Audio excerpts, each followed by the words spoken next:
नमस्कार दोस्तों, स्वागत है आपका इस YouTube channel Sarwan GS classes में।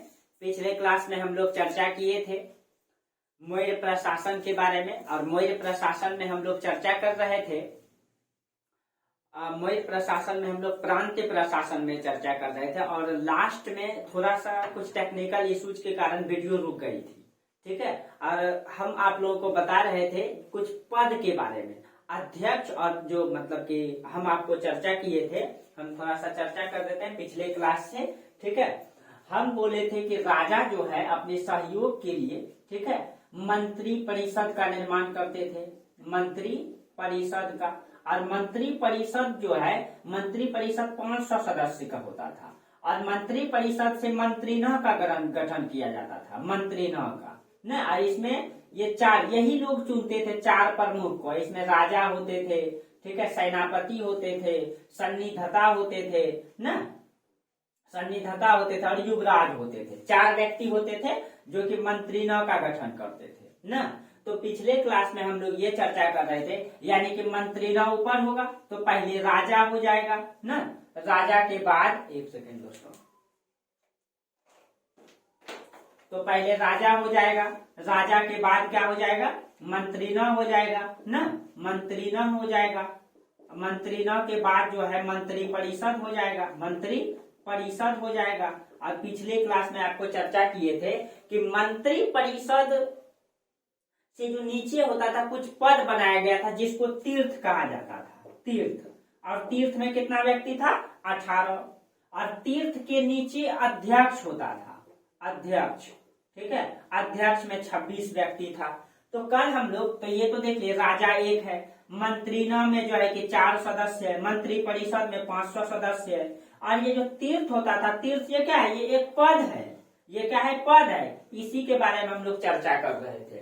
तो इसमें हम लोग बताए थे कि 1 नंबर में आप लिख लीजिएगा, आप नंबरिंग करके लिख लीजिए एक एक करके 18 के बारे में, 1 2 इस तरीके से, ठीक है, 5, ठीक है, 6 7 8 9 10 इस तरीके से आप लिख लेंगे। सबसे पहले होता है पुरोहित, ठीक है, ये पुरोहित का 2 काम होता था, ये राजा का सलाहकार होंगे, ठीक है, और ये जो है राजा का सलाहकार के साथ साथ ये प्रधानमंत्री भी होते थे, प्रधानमंत्री। और मतलब चंद्रगुप्त मौर्य का प्रधानमंत्री और सलाहकार कौन थे, तो कौटिल्य थे, कौटिल्य, ठीक है, या चाणक्य जिसको कहते हैं, ठीक है, ये थे। तो हम लोग ये चर्चा कर रहे थे। दूसरा में आप लिख लीजिए, हम बोल देते हैं 18 का नाम, ठीक है, हम बोल देते हैं क्योंकि लिखना संभव नहीं है, लेट हो जाएगा। बाकी आप लोगों को नोट्स में मिल जाएगा दोस्तों, ठीक है।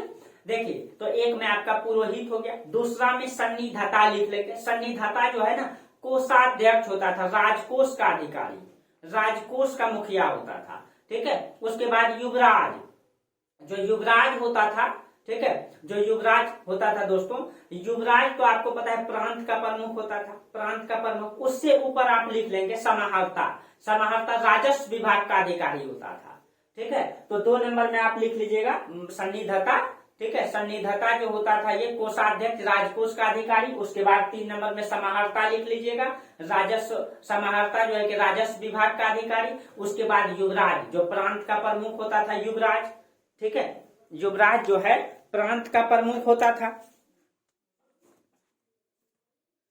एक सेकंड दोस्तों,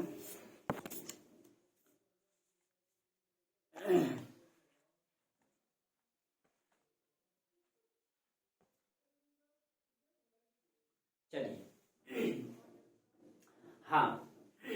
हाँ, तो बता रहे थे युवराज। युवराज के बाद आप लिख लीजिएगा प्रदेष्टा। प्रदेष्टा जो है फौजदारी न्यायालय का प्रमुख होता था। उसके बाद व्यवहारिक दीवानी न्यायालय का प्रमुख होता था, ठीक है। उसके बाद होता था नायक, सेना का प्रमुख होता था नायक। उसके बाद होता था क्रमांतिक, कारखाना का प्रमुख को क्रमांतिक कहा गया है। उसके बाद आटविक, वन विभाग का प्रमुख को आटविक कहा गया है, ठीक है। उसके बाद अन्नवंशिक, ठीक है, अन्नवंशिक जो अंगरक्षक होता था ना, अंगरक्षक सेना, उसका प्रमुख, यानी राजा का जो अंगरक्षक होता था जिसको बॉडीगार्ड कहते हैं, उसका प्रमुख को जो है अन्नवंशिक कहा गया है। उसके बाद दौवारिक, राजमहल का जो देखरेख करने वाला होता था उसको दौवारिक कहा गया है। उसके बाद दंडपाल, दंडपाल जो है सेना की सामग्री को जुटाता था, ठीक है, उसको दंडपाल कहा गया। उसके बाद अंतपाल, जो सीमावर्ती क्षेत्र में जो दुर्ग होता था, किला होता था, सीमावर्ती क्षेत्र का मतलब सीमा क्षेत्र में जो किला होता था, दुर्ग मतलब किला, उसका जो प्रमुख होता था उसको अंतपाल कहा गया है। अंत में जो दुर्ग था उसका देख रहे।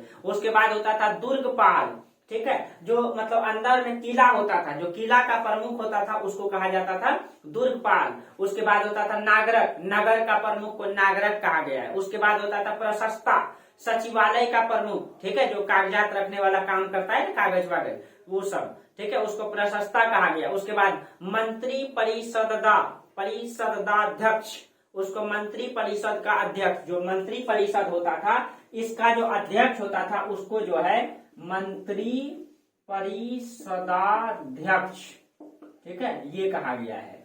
ठीक है, उसके बाद जो है उसके बाद होता था आपका सेनापति, जो युद्ध विभाग का प्रमुख होता था। ये आपका 18 पोस्ट थे। ठीक है, ये जो तीर्थ है ना, तीर्थ, यही तीर्थ में 18 पोस्ट था। उसके बाद अध्यक्ष में जो 26 पोस्ट है उसको भी आप लोग लिख लेंगे एक एक करके। ठीक है, 26। सबसे पहले आप लिख लेंगे पांड्याध्यक्ष। पांड्याध्यक्ष का मतलब वाणिज्य विभाग का अध्यक्ष को पांड्याध्यक्ष कहा गया है। सीताध्यक्ष, राजकीय जो भूमि होती थी, ठीक है, जो सरकारी भूमि होता था उसका मतलब जो विभाग का अधिकारी होता था उसको सीताध्यक्ष कहा जाता है। ठीक है, सुराध्यक्ष, कारखाना का अध्यक्ष को सुराध्यक्ष कहा गया है। ठीक है, उसके बाद सुनाध्यक्ष, बूचड़ खाने का अध्यक्ष को सुनाध्यक्ष कहा गया। बूचड़ खाने आप समझ ही रहे हैं, जहां बहुत बड़ी मात्रा में खस्सी बकरी काटा जाता है, मांस जहां से मतलब बिक्री होती है। उसके बाद गणिकाध्यक्ष, वैश्यालयों का जो प्रमुख होता था उसको गणिकाध्यक्ष कहा जाता है। उसके बाद अकराध्यक्ष, ठीक है, खानों का अध्यक्ष, खान का मतलब हो गया कि सोना का खान मिला, चांदी का खान, कोयला का खान, इन सब खानों का अध्यक्ष को आकराध्यक्ष कहा गया है। ठीक है, उसके बाद कोष्ठगाराध्यक्ष, ठीक है, कोष्ठगाराध्यक्ष, इसका एक बार आप लोग देख लेंगे दोस्तों नेट में सर्च मार के। ठीक है, इसका ध्यान में नहीं है, लिखे भी नहीं है। उसके बाद कुप्याध्यक्ष, कुप्याध्यक्ष जो होता था वन और संपदा का अध्यक्ष होता, वन संपदा, उसको कुप्याध्यक्ष। उसके बाद संस्थाध्यक्ष, संस्थाध्यक्ष जो होता था व्यापारिक मार्गों का अध्यक्ष को संस्थाध्यक्ष। उसके बाद देवताध्यक्ष, धार्मिक संस्थाओं का जो अध्यक्ष होता था उसको देवताध्यक्ष कहा जाता है।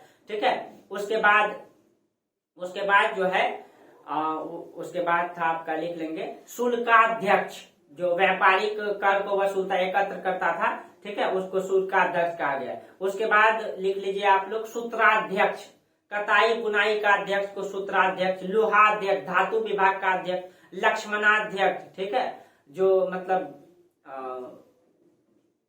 क्या कहते हैं, हाँ, छापा खाने का अध्यक्ष को लक्ष्मणाध्यक्ष कहा गया है। ठीक है, उसके बाद स्वर्णाध्यक्ष, ठीक है, उसके बाद गौ अध्यक्ष, गौ अध्यक्ष जो पशुपालन विभाग का अधिकारी होता था उसको गौ अध्यक्ष कहा गया है। ठीक है, उसके बाद विविताध्यक्ष, मतलब राहगिरी होता है ना, उसका देख रेख करने वाला अधिकारी। मुद्राध्यक्ष, ठीक है, जो पासपोर्ट विभाग होता है उसका अध्यक्ष होता था, जो पासपोर्ट बनाता था विदेश आने जाने के लिए। ठीक है, उसके बाद नवाध्यक्ष, जहाजरानी विभाग का जो अध्यक्ष होता था उसको नवाध्यक्ष कहा गया। उसके बाद पटनाध्यक्ष, बंदरगाह का जो प्रमुख होता था उसको जो है पटनाध्यक्ष कहा जाता है। रूप दर्शक, जो सिक्का का देख रेख करने वाला अधिकारी होता था, सिक्का शुद्ध है कि अशुद्ध है, उसका अध्यक्ष को जो है रूप दर्शक कहा गया है। ठीक है, एक होता था अपुराध्यक्ष, ठीक है, अपुराध्यक्ष अस्त्र शस्त्र का अध्यक्ष होता था। ठीक है, इसको अपुराध्यक्ष कहा जाता है। ये टोटल 22 हुआ दोस्तों। ठीक है, आप लोग और सर्च मार के देख लेंगे, 2600 का नाम आपको मिल जाएगा। बाकी पूछा नहीं जाता है इतना आपको, और इतना ध्यान में भी नहीं रहेगा। ठीक है, रूप दर्शक जो अधिकारी है इसके बारे में क्वेश्चन पूछा गया है, रूप दर्शक के बारे में। तो आप जो है रूप दर्शक, जो सिक्का का जो देख रेख करता था उसको रूप दर्शक कहा जाता था। ठीक है, तो ये था आपका केंद्रीय प्रशासन। ठीक है, ये था आपका केंद्र। आज हम लोग पढ़ेंगे मौर्य प्रशासन में प्रांतीय प्रशासन। ठीक है, तो पिछले क्लास में हम लोग चर्चा किए थे कि मौर्य साम्राज्य को जो है 5 प्रांतों में बांटा गया था। ठीक है, 5 प्रांतों में कल भी फिगर बना दिए थे आप लोगों का। ठीक है, लगभग देखिए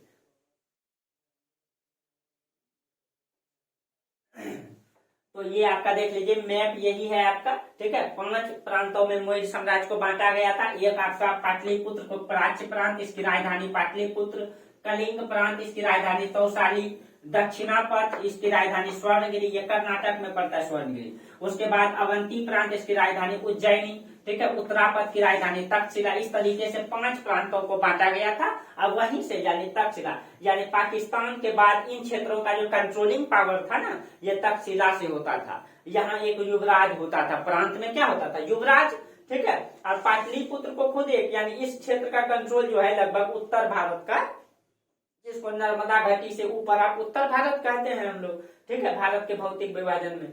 तो यहाँ का उत्तर भारत को पाटलिपुत्र से कंट्रोल किया जाता था, दक्षिण भारत को दक्षिणापथ से अलग स्वर्णगिरी से, और अवंती जो है लगभग नर्मदा का ऊपर भी था, दक्षिण भी था, और कलिंग से कलिंग का, यानी इस तरीके से मतलब सिस्टम। और ये सब यहाँ मतलब एक युवराज होता था, और युवराज किसके अधीन काम करेगा, राजा के अंतर्गत। राजा कहाँ रहता था, कलिंग में, यानी सॉरी मतलब पाटलिपुत्र में, क्योंकि राजधानी क्या था, पूरे मगध साम्राज्य की राजधानी मतलब पाटलिपुत्र, सबकी राजधानी पाटलिपुत्र, राजा पाटलिपुत्र में रहते थे, ठीक है। चलिए आज हम लोग मौर्य प्रशासन में पढ़ते हैं प्रांत प्रशासन, ठीक है। हम लोग आज पढ़ते हैं मौर्य प्रशासन में प्रांतीय प्रशासन, प्रांतीय प्रशासन, प्रांतीय प्रशासन।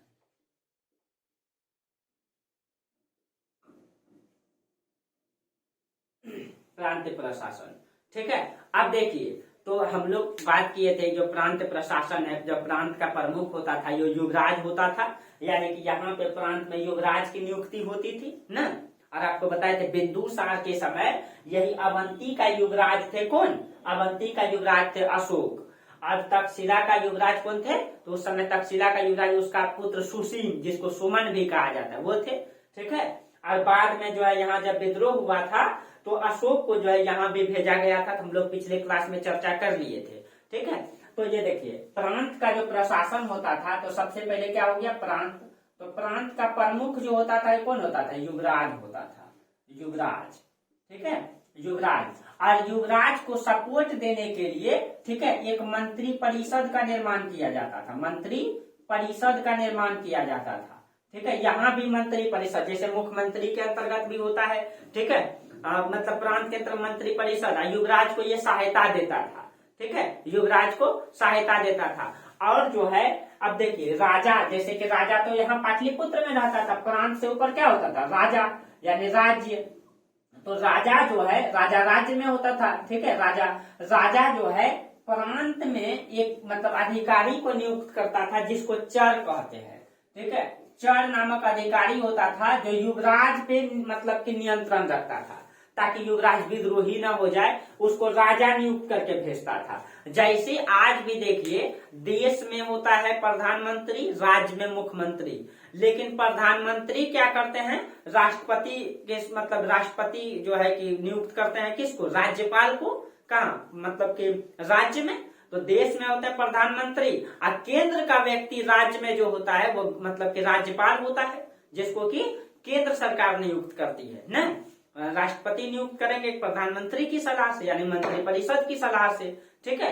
तो इस तरीके से यहाँ भी सिस्टम दिखाइए, चर नामक अधिकारी को राजा भेजते थे युवराज का देख रेख करने के लिए, ताकि युवराज विद्रोह न करे, ठीक है। जो इस तरीके से सिस्टम काम करता था, ठीक है। तो देखिए कहीं न कहीं ये जो व्यवस्था था दोस्तों, आज जो हम व्यवस्था देखते हैं, ये हमारे इतिहास में पूर्व में रहा है, 2500 साल पहले रहा है। ये चीजें 2500 साल पहले रहा है, ठीक है। अब देखिए जो प्रांत होता था, अब हम इसको बांट देते हैं, ठीक है। अब इसको जो है यानी कि चर नामक अधिकारी होता था युवराज पे नियंत्रण रखने के लिए, चर की नियुक्ति राजा कर देता था, ये युवराज को देखता था कहीं ये विद्रोह न करे, ठीक है। ये अब देखिए, अब प्रांत के नीचे कल भी बताए थे कि प्रांत के नीचे जो है मंडल होता था, मंडल के नीचे स्थानिक होता था, उसके नीचे द्रोणमुख होता था। तो प्रांत के नीचे क्या होता था, स्थानिक न, और स्थानिक के नीचे मंडल, और मंडल के नीचे द्रोणमुख, और द्रोणमुख के नीचे क्या होता था, खरवटिक, ठीक है। कल आप लोगों को ये पूरा चर्चा किए थे दोस्तों, ठीक है। द्रोणमुख, खरवटिक, संग्राहक, उसके बाद ग्राम होता था, इसके नीचे क्या होता था, संग्राहक, और इसके नीचे क्या होता था, ग्राम। और हम बताए थे 10 गो ग्राम मिल करके संग्राहक बनता था, 200 ग्राम मिल करके जो है, ठीक है, खरवटिक बनता था, और 400 ग्राम मिल करके द्रोणमुख बनता था, ठीक है, और 800 ग्राम मिल करके मंडल बनता था। 800 ग्राम मिल करके मंडल बनता था। ये हम लोग चर्चा किए, सॉरी,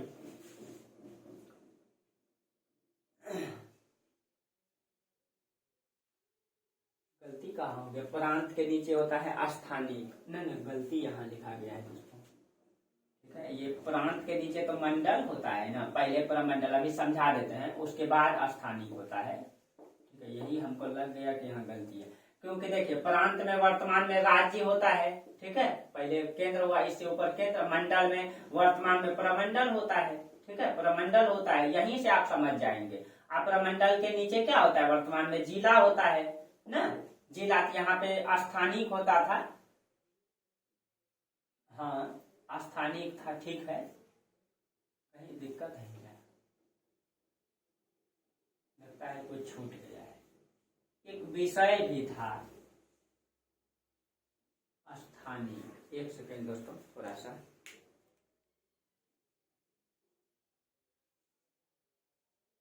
हाँ यहाँ पे छूट गया है, ठीक है, यहाँ स्थानिक, इसको मिटा के लिख देते हैं ताकि देखिए समस्या न रहे,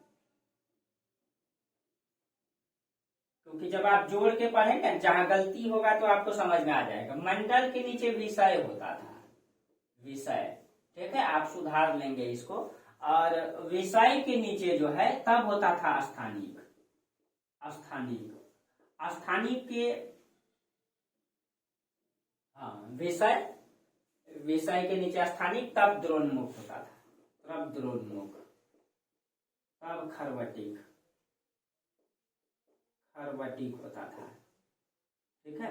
और खरवटिक के नीचे एक संग्राहक, उसके बाद ग्राम, उसके बाद संग्राहक, तब होता था ग्राम, ठीक है। क्योंकि यहाँ आपको समझ में आ जाएगा, मंडल के जगह वर्तमान में विषय के जगह जिला होता है, इसी से हमको लग गया कि गलती है, ठीक है, गलती है। अब देखिए, तो अब देखिए 10 गो गांव मिला करके संग्राहक बनता था, और 200 गांव मिला करके, और ये 400 गांव मिला करके द्रोणमुख, और ये 800 ग्राम मिला करके स्थानिक बनता था, ठीक है। इस तरीके से सिस्टम को विभाजित किया गया था, ठीक है। और प्रांत का मतलब प्रमुख कौन होता था, युवराज। युवराज को सहायता देने के लिए कौन होता था, मंत्री परिषद। राजा एक व्यक्ति को नियुक्त कर देता था, चर नामक अधिकारी को, ठीक है। जैसे वर्तमान में प्रधानमंत्री जो है, राष्ट्रपति जो है प्रधानमंत्री के सहयोग से गवर्नर को नियुक्त कर देता है राज्य में, उसी प्रकार से राजा जो है, यानी एक राज्य में अपने से एक चर नाम का अधिकारी को नियुक्त कर देते थे, ठीक है, चर नाम का। और मंडल का जो प्रमुख होता था उसको प्रदेष्टा कहा जाता था। ये इसका जो प्रमुख होता था प्रदेष्टा कहलाता था, प्रदेष्टा, प्रदेष्टा कहलाता था, ठीक है। और इसका प्रदेष्टा की नियुक्ति युवराज करता था, प्रदेष्टा की नियुक्ति जो है युवराज करता था, लेकिन ये इसकी नियुक्ति युवराज करेगा, लेकिन ये जो है ये उत्तरदायी जवाबदेही होता था राजा के प्रति, ये जवाब देता था राजा को, लेकिन इसकी नियुक्ति युवराज करता था, ठीक है। लेकिन जवाबदेही उत्तरदायी किसके प्रति होता था, राजा के प्रति होता था, ठीक है। इस तरीके से सिस्टम को बनाया गया था, ठीक है। और यहीं पे आप जो है कि मतलब इसका देख रेख करने के लिए, ठीक है, ये जो मतलब जो केंद्र में होता था, केंद्र में एक अधिकारी मंत्री होता था, केंद्र में मंत्री होता था समाहर्ता, समाहर्ता, ठीक है। ये समाहर्ता को ही जवाब देता था, ये प्रदेष्टा जो है केंद्र में समाहर्ता को ही जवाब देता था, ठीक है। राजा के पास जो मंत्री में होता था, मंत्री का ये प्रमुख होता था, ठीक है, ये एक मंत्री होता था समाहर्ता, इसी को ये प्रदेष्टा जवाब देता था। और जो खरवटिक है, यहाँ एक अधिकारी होता था युक्तक, देखिए यहाँ पे खरवटिक में एक अधिकारी होता था युक्तक, युक्तक नाम का अधिकारी होता था। और युक्तक का काम क्या था, इसका काम था वित्त का मतलब वित्त का संचालन करना, संकेंद्रण करना, ठीक है, इसका काम था, ठीक है। और संग्रह पर एक अधिकारी होता था, जो संग्रहक था इस पर कोप नामक अधिकारी होता था, और इसका काम था जनगणना कराना, ठीक है, जनगणना, राजस्व वसूलना, ठीक है, इन सब का काम जो है ये करता था, ठीक है। ये करता था। और ये ग्राम का मुखिया होता था ग्रामनी, ग्रामनी, ठीक है। तो ग्राम का मुखिया ग्रामनी, संग्राहक का मुखिया कोप। इसका काम जनगणना मतलब यानी इस अधिकारी का जो ग्राम में जो ग्रामनी होता था, इस लेवल का सब काम ये संभालता था, ठीक है। इस लेवल का ये संभालता था, इस लेवल का ये संभालता था, ठीक है। केंद्र में युवराज होता था, उसके नीचे मंडल में प्रदेष्टा होता था। प्रदेष्टा जो है केंद्र का मंत्री होता था, संभालता, इसके प्रति उत्तरदायी होता था, ठीक है। और एक प्रांत को जो है 4 मंडल में बांटा गया था, ठीक है। जैसे अगर हम एक प्रांत की बात करें, ठीक है, एक जैसे कमिश्नरी होता है ना वर्तमान में, तो जैसे कि एक जो मंडल है, ठीक है, ये जो मंडल है, ये मंडल जो है इसको कमिश्नरी में बांटा गया था, ठीक है। मंडल को जो है सॉरी प्रांत को जो है मंडल में जो बांटा गया था 4 मंडल में था, एक प्रांत को 4 मंडल में। जैसे हम यहाँ पे लिख दें, ठीक है, जैसे पे इसमें था समापा मंडल, ठीक है, कौशाम्बी मंडल, इसीला मंडल और गिरिनार मंडल, ठीक है। तो इसमें देखिए समापा मंडल, कौशाम्बी मंडल, कौशाम्बी 4 प्रांतों में जो बांटा गया था, ठीक है। और एक है आपका इसीला मंडल, इसीला, और एक है हो जाएगा आपका गिरिनार मंडल, गिरिनार। ये 4 मंडल में बांटा गया था एक प्रांत को, और सबका अलग अलग मतलब की राजधानी भी था। जैसे समापा मंडल की राजधानी तौसाली था, इसकी राजधानी तौसाली, ठीक है, इसकी राजधानी तौसाली था, ठीक है। और कौशाम्बी की राजधानी जो है पाटलिपुत्रा, आपको पता है कौशाम्बी वही क्षेत्र था, ये पाटलिपुत्रा में था, ठीक है, पाटलिपुत्र, ठीक है। और इसीला की राजधानी जो था स्वर्णगिरी था, ठीक है, स्वर्णगिरी। और गिरनार की राजधानी महाराष्ट्र, इसीला की राजधानी स्वर्णगिरी, स्वर्णगिरी। और गिरनार की जो राजधानी था, ठीक है, ये था सौराष्ट्र, जो गुजरात में पड़ता है, सौराष्ट्र, ठीक है। इस तरीके से प्रांत का विभाजन किया गया था, देखिए सिस्टम देखिए। लेकिन ये चीजें था दोस्तों, कंट्रोल पूरा तरीके से युवराज पे होता था, सॉरी राजा पे होता था। यानी ये भी किसको जवाब देगा, राजा पे। यानी कि पूर्ण रूप से अगर मौर्य साम्राज्य को देखा जाए, केंद्रीकृत प्रशासन था, मजबूत प्रशासन था। अब देखिए उस समय सिस्टम क्या था दोस्तों, मतलब युवराज क्या होता था, विद्रोही हो जाता था। जैसे राजा यहाँ बैठा रहेगा, और यहाँ पे आने में तो उस समय परिवहन व्यवस्था मजबूत तो था नहीं, घोड़ा से आना जाना पड़ता था। और युवराज खास करके विद्रोही होता था, इसीलिए युवराज विद्रोह न कर दे, उसके लिए चर नाम का अधिकारी उसके ऊपर देख रेख करने के लिए रख देता था। और चर तो वहीं रह करके देख रेख करता था। और चर हो सकता है कि भ्रष्टाचार हो सकता है, घूस ले सकता है, दोनों मिल सकता है आपस में न। आज भी देखते हैं मुख्यमंत्री लोग मतलब इधर पार्टी, इधर कभी बीजेपी में घुस करके, वर्तमान में हमारा जो है कि क्या कहते हैं पलटू चाचा को देख लीजिए, क्या कभी बीजेपी मिला करके पार्टी में सरकार बना लेते हैं, कभी आरजेडी और ये जदयू मिल करके बना, ये क्या कहते हैं आरजेडी और राजद मिला करके बना लेते हैं, ठीक है। तो यहाँ यही इसी तरह से विद्रोह उस समय भी होता था, ठीक है। तो यहाँ और उस तब इसके लिए क्या करते थे, गुप्तचर रखते थे, गुप्तचर। राजा जो है 2 प्रकार के गुप्तचर रखते थे, जो जाओ यहाँ पे मतलब गुप्तचर क्या होता था, चुपके से गुप्तचर काम करते थे। कोई सपेरा है उसी को वो है गुप्तचर, लेकिन वो सांप दिखाता था समाज में, लेकिन समाज में देख रेख भी करता था कि राजा क्या नीति बना रहा है। और 2 प्रकार का गुप्तचर होता है, एक गुप्तचर उसी समाज में रहता था, और एक गुप्तचर वहां से डेली आता जाता था राजा के पास, डेली, ठीक है। तो उसी को 2 प्रकार का गुप्तचर था संस्था। अभी गुप्तचर प्रणाली चर्चा करेंगे। तो दोस्तों ये मगध साम्राज्य, इतना बड़ा साम्राज्य का सिस्टम बेहतरीन तरीके से चलता था, ठीक है। तब था ये अखंड भारत। तो दोस्तों ये हमारा इतिहास जो है ना, बहुत गौरवान्वित करने वाली इतिहास है। बस इसको बेहतर तरीके से समझने की जरूरत है, जानने की जरूरत है। हर स्तर पर प्रशासन जो है केंद्र अपने मजबूत पकड़ को बनाए रखा था। और ये सिस्टम दोस्तों बनाने वाला एक व्यक्ति था, ठीक है, चंद्रगुप्त मौर्य का गुरु चाणक्य। ये जो आज हमारा जो संविधान दिखता है ना, ये संविधान आज से लगभग 2500 साल पहले लिखा जा चुका था। तो हमें कहीं न कहीं इतिहास से सीखने की जरूरत है, जानने की जरूरत है, ठीक है। जो हमारा इतिहास रहा है उससे मतलब रूबरू होने की जरूरत है, ठीक है, वास्तविक तौर पे रूबरू होने की जरूरत है, ठीक है। चलिए, तो ये था आपका प्रांत प्रशासन, ठीक है, ये था आपका प्रांत प्रशासन। अब हम लोग पढ़ेंगे नगर प्रशासन को। ठीक है, नगर प्रशासन।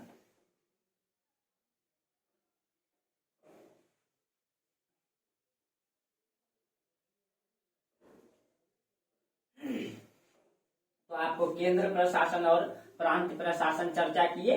ठीक है, अब हम लोग चर्चा करते हैं नगर प्रशासन को।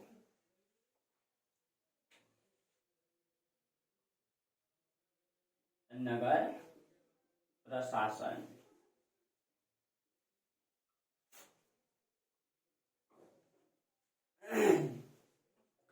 देखिए, ये जो नगर प्रशासन है ना, यानी कि उस समय जो बड़े बड़े नगर थे, आपको बता दिए हैं पिछले क्लास में, पहले पढ़ा दिए 600 BC में भारत में नगरीकरण प्रारंभ हुआ। इस समय आते आते कई सारे नगर का प्रमाण मिलता है।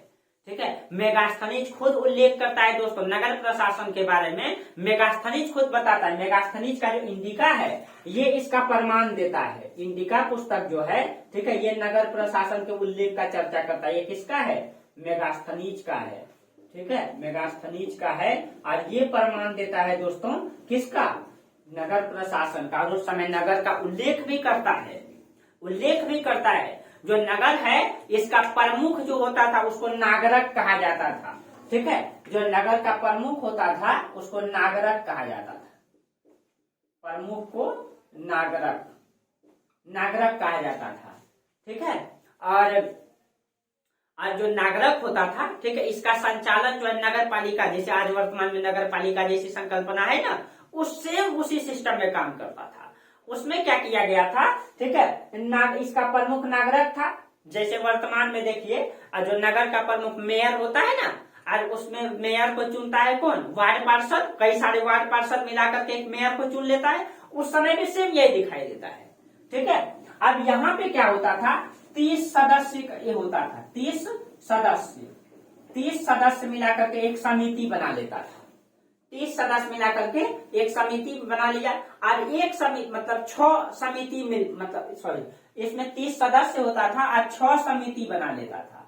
6 समिति। ठीक है, यानी कि 30 सदस्य है, उन सब ने 6 समिति बना लिया। यानी एक समिति में कितना आदमी? एक समिति बराबर 5 व्यक्ति होता था। 5 व्यक्ति होता था, यानी 5 सदस्य होता था। 5 सदस्य होता था। 30 सदस्य का मतलब कि वो समूह होता था। अब वो समूह जो है 6 समिति बना लेता था, यानी एक समिति में 5 सदस्य होता था। और उस तरीके से नगर का संचालन किया जाता था। ठीक है, यानी कि 6 समिति होता था। आप लोग एक एक करके लिख लेंगे। 1 2 3 4 5 6। प्रथम समिति, द्वितीय समिति, तृतीय प्रथम, यहाँ पे द्वितीय। ठीक है, इसी तरह तृतीय, चतुर्थ, ठीक है, पंचम और सिक्स्थ। ठीक है, ये 6 समिति होता था। 6 का समिति का अलग अलग काम था। जैसे प्रथम समिति, इसका काम था कि नगर में औद्योगिक कार्यों का निरीक्षण करना। उद्योग का मतलब उस समय उद्योग, मतलब उस समय उद्योग था दोस्तों। मौर्य साम्राज्य में लगभग सेना जो थी, लगभग 10 लाख सेना थी। 10 लाख सेना के आसपास का प्रमाण मिला है। 8 लाख पैदल सेना था। ठीक है, 8 से मतलब 9 से 10 लाख सेना थी। ठीक है, 8 लाख पैदल सेना, समथिंग में 30,000 मतलब कि अश्वचालित रथ था। 8,000 समथिंग में हाथी था। ठीक है, इस तरीके से 8 से 9 लाख सेना थी। उन सैनिकों को तलवार मतलब देना, सबको भाला देना, उसका जो ड्रेस होता था उस समय, उसका जो हेलमेट होता था, उसका जो जूता होता था और कवच जो होता वो लोहे की जो बनता था, उसको बनाने के लिए उद्योग चलता था, भट्टी चलता था। ठीक है, तो उस उद्योग का निरीक्षण करना काम था प्रथम समिति का। और उतनी सेनाओं को हेलमेट, तलवार, भाला देना और युद्ध होते रहता था। तो बड़ी मात्रा में उद्योग का विकास था दोस्तों। ये नहीं कि उद्योग नहीं था, बड़ी मात्रा में लोहा पिघलाने का प्रमाण मिला है। ठीक है, तो प्रथम समिति का काम था उद्योगों का निरीक्षण करना।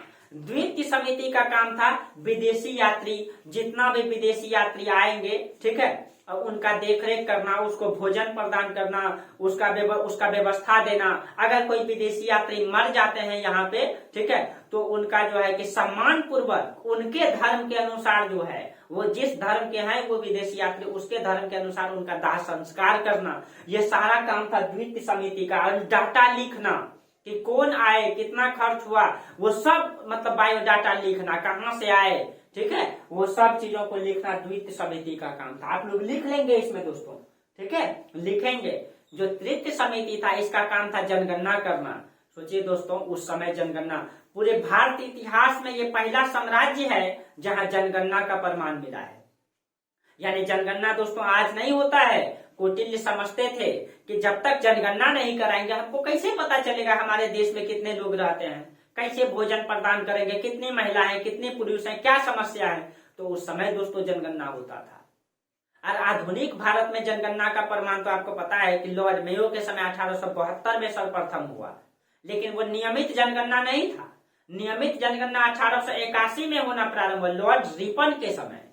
और वहां से प्रत्येक 10 साल में जनगणना होता है। 81 के बाद 91, 1901, उस तरीके से फिर चलते रहा। और फिर हम लोगों का ये 2021 में जनगणना होना था दोस्तों, लेकिन कोविड के कारण नहीं हुआ है ना, लेकिन जल्दी हो जाएगा। 2011 के अनुसार भारत की जनसंख्या 121 करोड़ है, लेकिन 2021 के जनगणना के अनुसार ये अनुमान है दोस्तों, ठीक है, जो मतलब इकोनॉमिक अर्थशास्त्री लोग हैं, ठीक है, और जो जनसंख्याविद लोग हैं, उन लोगों का मानना है कि लगभग 137 करोड़ के आसपास जनगणना भारत की, मतलब जनसंख्या भारत की हो चुकी है। ठीक है, अब जनगणना का वास्तविक रिपोर्ट आने के बाद ही पता चलेगा, लेकिन फिर भी एक डाटा आ गया है कि 137 करोड़ समथिंग में भारत की जनसंख्या हो गया है।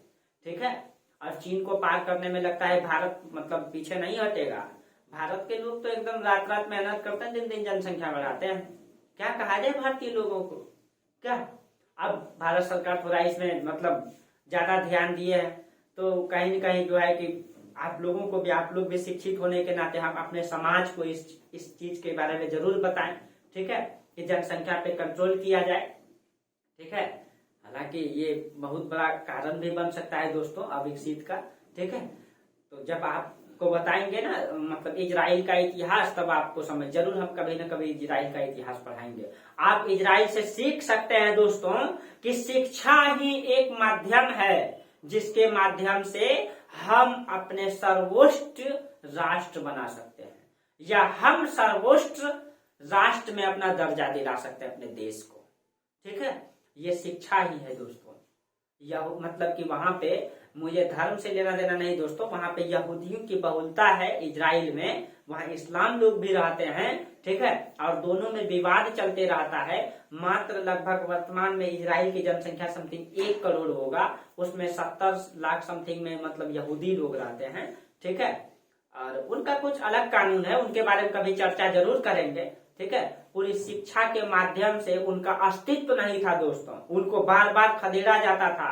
कभी अंग्रेज भगाते थे, ईसाई भगाते थे, कभी इस्लाम लोग भगाते थे, लेकिन उन लोगों ने शिक्षा के माध्यम से ये साबित कर दिया, ठीक है, कि हम दुनिया में सबसे सर्वोत्तम हो सकते हैं, तो वो शिक्षा है। आज मतलब दोस्तों 1948 में वो देश बना है, आज दुनिया का लगभग मतलब कि सबसे मतलब क्या कहते हैं कि विकसित कंट्री में आता है। कोरोना वायरस में जब भारत में 4 लाख 5 लाख मतलब एक दिन में मतलब वो आ रहा था, इन्फेक्शन फैल रहा था, एक दिन में कोरोना संक्रमित हो रहा था, उस समय वो सबको कोवैक्सीन दे दिया था, मतलब कोरोना का वैक्सीन दे दिया था, और बिना मास्क का घूम रहा था। और आज आयरन डोम वो बना लिया। आप उसके देश में मिसाइल छोड़ेंगे तो आयरन डोम एक ऊपर में ही मिसाइल को नष्ट कर देगा। जानते हैं दोस्तों क्यों ऐसा हुआ है? क्योंकि वहां की सरकार का जो शिक्षा की पॉलिसी है ना, वो बेहतर है। वो जानता है उस देश का सरकार कि हम शिक्षा के माध्यम से ही 1 नंबर में आ सकते हैं, और वहां शिक्षा व्यवस्था बेहतर होता है। वहां हर बच्चों को सरकारी मतलब शिक्षा दी जाती है बेहतर तरीके से। ठीक है, सरकारी तंत्र वहां पे सिस्टम काम करता है। लेकिन दोस्तों दुर्भाग्य है, एक समय था दोस्तों भारत, लेकिन आज दुर्भाग्य है कि शिक्षा व्यवस्था कमजोर है। अगर शिक्षा व्यवस्था में सही से मजबूती आ जाए तो शायद फिर से वही राष्ट्र हम बना सकते हैं जो मौर्य साम्राज्य था दोस्तों। ठीक है, चलिए हम बात कर रहे थे दोस्तों द्वितीय समिति। ठीक है, और तृतीय समिति का काम था जनगणना करना। चतुर्थ समिति का काम था दोस्तों व्यापार वाणिज्य का देखरेख करना, कहाँ कितना व्यापार हुआ, कितना धन कहाँ गया। ठीक है, इन सब का देखरेख करना होता था। जो पांचवी समिति था उसका काम था बाजार का देखरेख करना। पांचवी समिति बाजार में मतलब कोई काला बाजारी तो नहीं करता है, कोई गलत तरीके से रेट तो ज्यादा नहीं लेता है, इन सब का बाजार का देखरेख करना पांचवी समिति काम था। जो छठवीं समिति था इसका काम था क्रय विक्रय, जो वस्तु पर जो मतलब कर लगाया जाता था, टैक्स लगाया जाता उसको वसूलना। ठीक है, जो क्रय विक्रय पर जो विदेशी व्यापारी होता था वो बेचेगा हमारा मार्केट में, उसका टैक्स वसूलना, जो यहाँ से जाएगा उसका टैक्स वसूलना, ये छठा समिति का काम था। ठीक है, इस तरीके से नगर का प्रशासन किया जाता था। तो आप अब देखें मौर्य काल के कुछ प्रमुख नगर का आप नाम लिख लेंगे। ठीक है, जो प्रमुख नगर का जो प्रमाण मिला है, ठीक है, आप एक तो पहले आपका पाटलिपुत्र तो है ही, ठीक है, पाटलिपुत्र है, कौशाम्बी है, कौशाम्बी है, ठीक है, उसके बाद आपका उज्जैनी है, उज्जैनी है, ठीक है, कलिंग की राजधानी तौसाली है, तौसाली है, ठीक है, ये है आपका तक्षशिला है, तक्षशिला है, तक्षशिला है, ठीक है, स्वर्णगिरी है, और अब कई सारा है। ठीक है, उसके बाद जो है पाटलिपुत्र, तक्षशिला, उज्जैनी, तौसाली, स्वर्णगिरी, समापा, इसिला, ठीक है, स्वर्णगिरी भी है दोस्तों, स्वर्णगिरी, स्वर्णगिरी है, समापा है, ठीक है, समापा है, ठीक है, समापा है। उसके बाद कौशाम्बी को लिखा दिए, इसिला है, इसिला है। ये सारे नगर का, आदि कई सारे नगर थे दोस्तों, ये सारे नगर का प्रमाण मिलता है और इसका संचालन बेहतर तरीके से किया जाता था। ठीक है, तो आपको देखिए बेहतर जानने की जरूरत है, समझने की जरूरत है। ठीक है, आप जानिए दोस्तों कि हमारा इतिहास क्या रहा है, तब आप बता पाएंगे दुनिया के मंच पर। और ये सिस्टम दोस्तों बिहार से चलाया जाता था, आज वही बिहारी को हर जगह पे क्या है, कोई सम्मान नहीं मिलता है, हर जगह खदेड़ा जाता है। लेकिन ये साम्राज्य दोस्तों बिहार से संचालित होता था, बिहार में पैदा लिए थे चंद्रगुप्त मौर्य। तो हम फिर से वही बिहार, वही भारत बना सकते हैं दोस्तों, लेकिन कहीं न कहीं फिर से हम लोगों को उस पर बेहतर मेहनत करने की जरूरत है। ईमानदारी पूर्वक जो हमारा कानून है उसको लागू करने की जरूरत है। ठीक है, सिस्टम को ईमानदारी पूर्वक लागू करने की जरूरत है, तो हम फिर चंद्रगुप्त मौर्य का बिहार बना पाएंगे, चंद्रगुप्त मौर्य का मतलब कि देश बना पाएंगे। ठीक है, चलिए तो फिर हम आगे चर्चा करते हैं राजस्व प्रशासन के बारे में। ठीक है, राजस्व प्रशासन, जहां आप लोगों को समझ में नहीं आए दोस्तों कमेंट जरूर कीजिए। ठीक है, और इसको बेहतर तरीके से समझिए, इसको लिखिए, नोट्स जरूर बनाइए। ठीक है, जहां समझ में नहीं आया बताइए, कमेंट कीजिए। ठीक है, हम फिर से इसको बता देंगे, लेकिन आप लोग कम से कम कमेंट जरूर कीजिए। इसके बाद राजस्व प्रशासन। ठीक है, हम लोग पढ़ते हैं राजस्व, राजस्व मतलब टैक्स, राजस्व प्रशासन। अब राजस्व प्रशासन, टैक्स उस समय कहां से आता था? टैक्स का मुख्य जरिया था भूमि, भूमि था मुख्य जरिया। और भूमि उस समय दो प्रकार का था, जो भूमि था ये दो प्रकार का था। एक तो हो जाएगा कि मतलब राजकीय भूमि, राजा की भूमि जिसको कहा जाता है राजा की भूमि। राजा की भूमि को जो है, जो सरकारी भूमि था उसको राजकीय भूमि कहा गया, राजकीय भूमि। ठीक है, राजकीय भूमि। और एक होता था जो प्राइवेट भूमि होता था, वो होता था किसान भूमि। जो किसान का भूमि होता था उसको किसान भूमि कहा जाता था। जो राजकीय भूमि होता था इसका जो प्रमुख होता था, ठीक है, राजकीय भूमि को जो है इसका प्रमुख को सीताध्यक्ष कहा जाता, सीताध्यक्ष कहा जाता था। ठीक है, राजकीय भूमि को मतलब क्या कहा जाता था, जो उसका प्रमुख को सीताध्यक्ष कहा जाता था।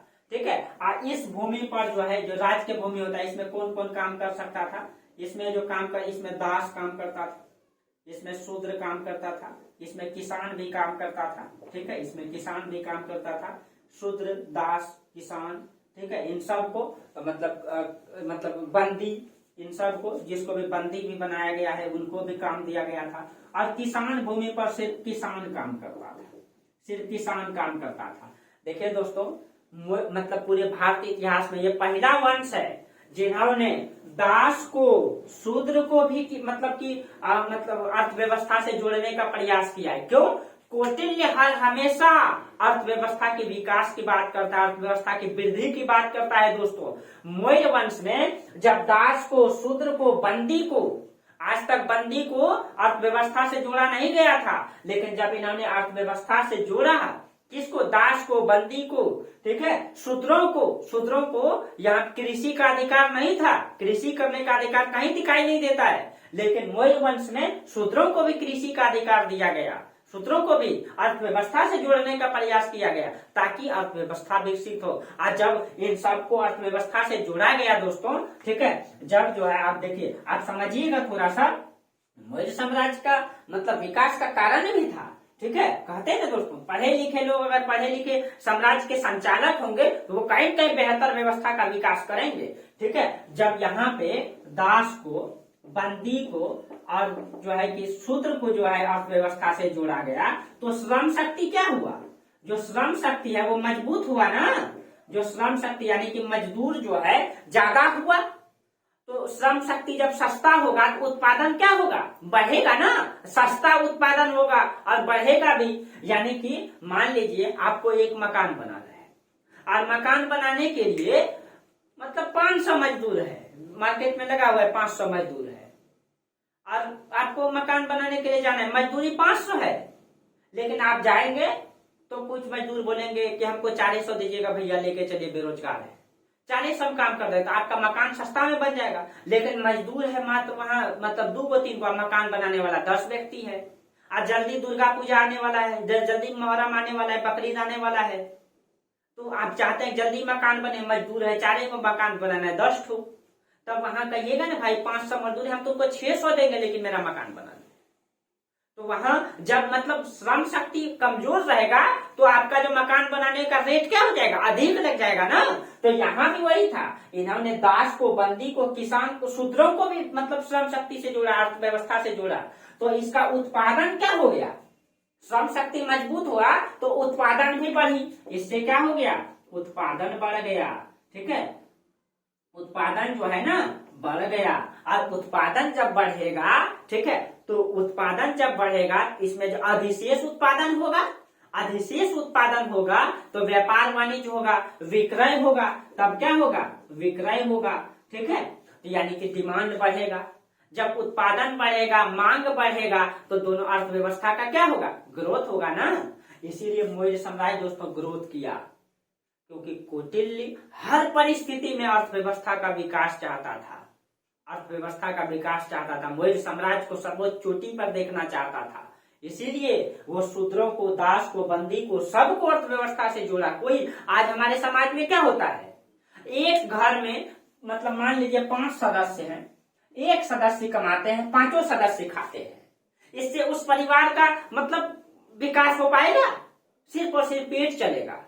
लेकिन महिला भी काम करे, पुरुष भी काम करे, बच्चे पढ़ने के साथ साथ कुछ ऐसा रोजगार करे जिससे कि कोई बेरोजगार न हो, अब उस परिवार का उत्पादन क्या हो जाएगा? ऐसे एक आदमी 500 कमाता था, 5 खाता था, अब एक आदमी 500 कमाता है, महिला 300 कमाएगी, बच्चा 2100 कमाएगा। अब जो है सब कोई कमाने लगा ना, खाने वाला निर्भर नहीं रहा, ऐसे निर्भर होगा। आज हमारे समाज का जो विकास का मतलब निचले स्तर का काम कर क्यों मतलब ये था, कम क्यों था? क्योंकि आज देखिएगा हमारे समाज में क्या होता है दोस्तों, मान लीजिए एक खेत है, मान लीजिए 5 बीघा है, 5 बीघा है, और पूरा परिवार में लगभग 15 सदस्य है।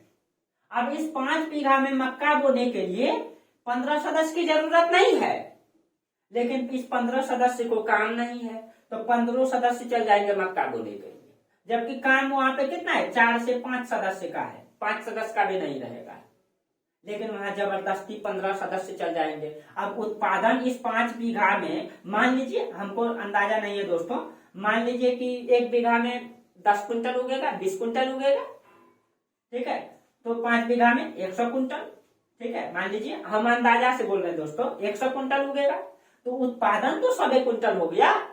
आज इस 15 परिवार को 1 साल खाना है इसमें, आज इसका खर्च है मतलब इससे ज्यादा 150 कुंटल, तो कहीं कहीं और इसमें जरूरत था 5 व्यक्ति का, 10 आदमी एक्स्ट्रा खट गया ना, इसमें उत्पादन तो उतना ही हुआ जितना होना था।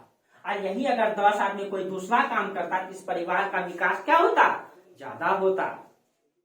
तो यही दोस्तों पढ़ लिख करके यही चीजें विकसित होता है समाज। इसीलिए बच्चों को आप कम ही खाइए दोस्तों, लेकिन बच्चों को पढ़ाइए। आप सभी गार्जियन से भी रिक्वेस्ट है कि आप जहां से भी जुड़े हैं, ठीक है, आप लोग जो भी क्लास में अपने छोटे भाइयों को जरूर बताइए, इन सब चीजों के बारे में विशेष जानकारी देने का प्रयास कीजिए, ठीक है। तो हमारा समाज के साथ साथ हम भी डेवलप करेंगे, आप भी डेवलप करेंगे, समाज का विकास होगा, ठीक है। तो इन सब चीजों को समझना पड़ेगा। और कौटिल्य दोस्तों उस समय इन सब चीजों के बारे में चर्चा, तो हमें इतिहास यही चीजें सिखाता है दोस्तों, जो हमारा इतिहास है हमें यही चीजें सिखाती है, ठीक है। चलिए, तो देखिए कहीं कहीं हमारे ऊपर दायित्व भी है, ठीक है, समाज को लेकर के, इसीलिए हम चर्चा कर देते हैं दोस्तों, ठीक है। क्योंकि एक शिक्षक ही होते हैं जो समाज के निर्माता होते हैं, ठीक है। उसके अलावा समाज के निर्माता कौन होते हैं?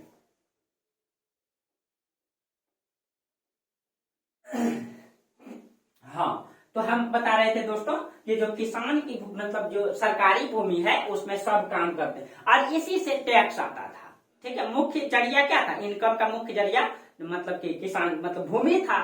उस समय और बड़ा बड़ा फैक्ट्री इंडस्ट्री तो था नहीं, तृतीय सेवा क्षेत्र का तो विकास हुआ था नहीं, तो राजस्व जो है एक क्षेत्र से आता था कि भूमि से आता था। और जो मतलब कर की दर था और कर की जो वसूली करता था, ठीक है, जो कर का वसूली जो केंद्र स्तर पे होता था, केंद्र स्तर पे जो कर वसूलता था उस अधिकारी को समाहर्ता कहते, जो अभी हम तुरंत लिखे थे, समाहर्ता कहा जाता था, ठीक है।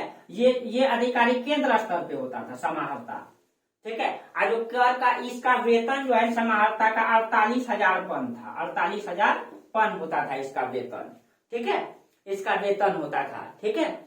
और जो प्रांत स्तर पर कर वसूली ये केंद्र स्तर पे करता था, प्रांत स्तर पे जो कर वसूलता था, ठीक है, उसको जो है युक्तक कहा जाता था, युक्तक, युक्तक, ठीक है, युक्तक। और ये होता था केंद्र प्रांत स्तर पे, ये होता था केंद्र स्तर पे। और जो कर का जो दर था 1/6 था, लेकिन एक स्थान से जहां गौतम बुद्ध का जन्म हुआ था लुम्बिनी में, यहीं पे पड़ता है आपका लुम्बिनी, नेपाल में, एकदम इतना दूर नहीं है, एकदम सटा हुआ तराई इलाका है, ठीक है। लुम्बिनी से जो है, ठीक है, लुम्बिनी से टैक्स का दर जो लिया जाता था 1/8, यहाँ कम रेट था दोस्तों। क्यों? क्योंकि अशोक जो है, ठीक है, वो महान सम्राट अशोक बौद्ध धर्म से बहुत प्रभावित थे और गौतम बुद्ध का जन्म लुम्बिनी में हुआ था, इसीलिए अशोक जो है लुम्बिनी से 1/8 टैक्स वसूलते थे, कम वसूलते थे। वहां के लोगों को छूट दिया गया था क्योंकि वो गौतम बुद्ध से बहुत प्रभावित थे। और इसका प्रमाण मिलता है रुम्मनदेही अभिलेख से, आप लिख लेंगे, रुम्मनदेही अभिलेख से इसका प्रमाण भी मिलता है, ठीक है, रुम्मनदेही अभिलेख से इसका प्रमाण भी मिलता है। तो ये है आपका राजस्व प्रशासन, ठीक है, राजस्व प्रशासन। राजस्व प्रशासन में और थोड़ा सा बता देते हैं दोस्तों, इसमें जो मेगास्थनीज कहता है, मेगास्थनीज कहता है कि जो कर का दर है ना, मेगास्थनीज कहता है कि कर का दर, मेगास्थनीज का इंदिका पुस्तक है, ठीक है, उसमें कर का दर 1/4 आया है, ठीक है। तो इतिहासकार का मानना है कि नहीं, मेगास्थनीज समझ नहीं पाया भारत के किसानों को, भारत के सिस्टम को, ठीक है, इसलिए वो 4 बताता है किसान। और ये भी कहता है, ये मेगास्थनीज भी कहता है किसान 2 प्रकार के हैं, ठीक है। एक ऐसा किसान है, ठीक है, किसान 2 प्रकार के थे, एक किसान, ठीक है, आप लिख लेंगे, मेगास्थनीज उल्लेख करता है किसान 2 प्रकार के हैं, ठीक है। एक वो किसान है जो हल बैल जो मतलब जो भी उपयोग होता था, ठीक है, बीज सिंचाई, वो सब सरकार मतलब राजा से लेता था, ठीक है, उसको 1/2 कर मतलब 1/2 भाग कर देना। जो किसान सब चीजें राजा का यूज करता था उसको जो है 1/2 टैक्स देना पड़ता था। और जो किसान मतलब हल बैल खाद बीज ये सब अपने से इस्तेमाल करता था उसके 6ठा भाग टैक्स 1/6 टैक्स देना पड़ता था। तो 2 प्रकार का किसान था, ठीक है। एक किसान जो खुद अपना हल बैल खाद बीज यूज करता था उसको 1/6, और एक किसान वो था जो कि सब चीजें राजा से लेता था, उनको 1/2 टैक्स देना पड़ता था, 50%, ठीक है।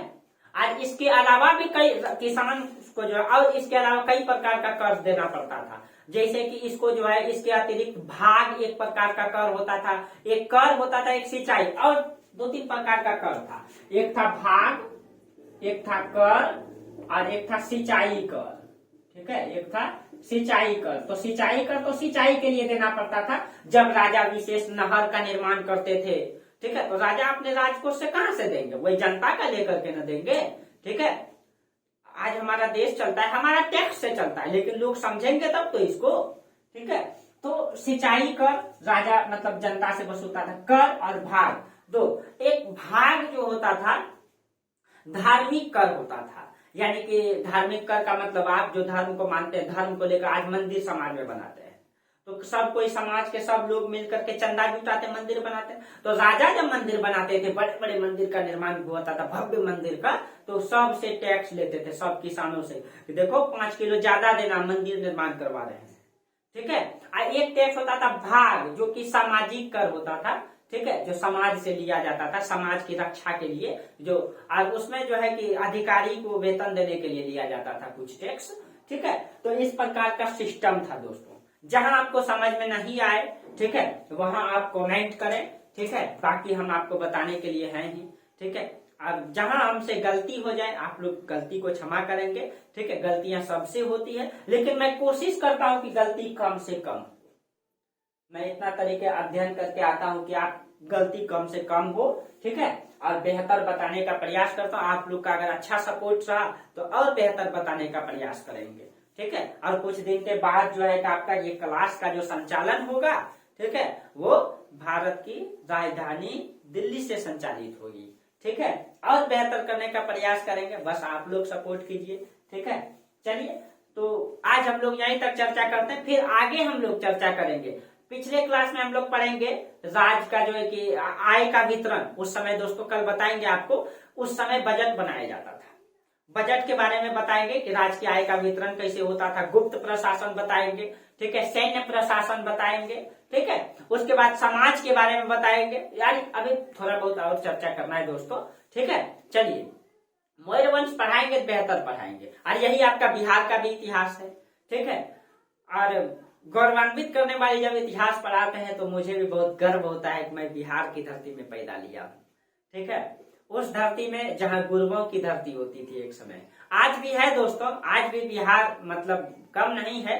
ठीक है, बस मतलब कुछ लोग जो है कि आप समझ ही रहे हैं। ठीक है, बिहार अगर बदनाम है तो कुछ कारणों से है, लेकिन फिर से वही बिहार बनेगा।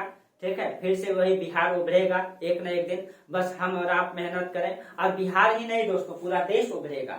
ठीक है, बिहार उभरेगा तो पूरा देश भी उभरेगा, ऐसा नहीं है। चलिए, तो चलिए आज हम लोग यहीं तक चर्चा करते हैं। तब तक के लिए आप लोगों को बहुत बहुत धन्यवाद। आप लोग मेरा पूरा वीडियो देखते हैं, और आप लोग थोड़ा सा एक काम और कर देंगे कि मेरा वीडियो को लाइक कर देंगे, सब्सक्राइब कर देंगे, शेयर भी जरूर करेंगे। ठीक है, चलिए, बहुत बहुत धन्यवाद आप लोगों को। Thank you.